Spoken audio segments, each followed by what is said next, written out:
നമസ്കാരം, കൊട്ടാരക്കര മീഡിയയിലേക്ക് സ്വാഗതം. പട്ടാഴിമുക്ക് അപകടത്തിൽ വടക്കേ ഇന്ത്യക്കാരനായ ലോറി ഡ്രൈവറെ കേസിൽ നിന്ന് ഒഴിവാക്കി. ലോറിയിലേക്ക് കാർ മനഃപൂർവ്വം ഇടിച്ചു കയറ്റിയതാണെന്ന് മോട്ടോർ വാഹന വകുപ്പ് റിപ്പോർട്ട് പരിഗണിച്ചാണ് പോലീസ് നടപടി. ലോറി ഡ്രൈവർക്കെതിരെ ചുമത്തിയ മനഃപൂർവ്വമല്ലാത്ത നരഹത്യ ഒഴിവാക്കി പോലീസ് കോടതിയിൽ റിപ്പോർട്ട് നൽകി. കണ്ടെയ്നർ ലോറി ഡ്രൈവർ റംസാനെതിരെ മനഃപൂർവ്വമല്ലാത്ത നരഹത്യക്ക് പോലീസ് കേസെടുത്തിരുന്നു.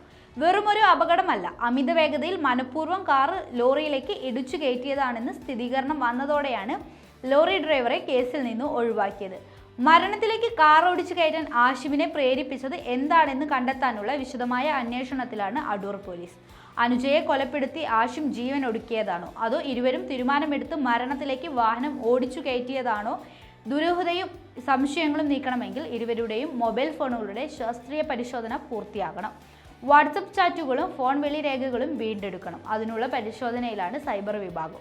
അനുജയുടെയും ആഷിമിന്റെയും ബാങ്ക് ഇടപാടുകളും പരിശോധിക്കുന്നുണ്ട്. വിനോദയാത്ര കഴിഞ്ഞ് മടങ്ങി വരുമ്പോഴായിരുന്നു പാതി വഴിയിൽ വെച്ച് അനുജയെ ആഷിം നിർബന്ധിച്ച് കൂട്ടിക്കൊണ്ടുപോയത്. സഹോദരനെന്ന് കളവ് പറഞ്ഞായിരുന്നു അനുജ ഇറങ്ങിപ്പോയത്. ട്രാവലറിൽ ഉണ്ടായിരുന്ന അധ്യാപകർ അനുജയോട് ഫോണിൽ സംസാരിച്ചിട്ടുമുണ്ട്.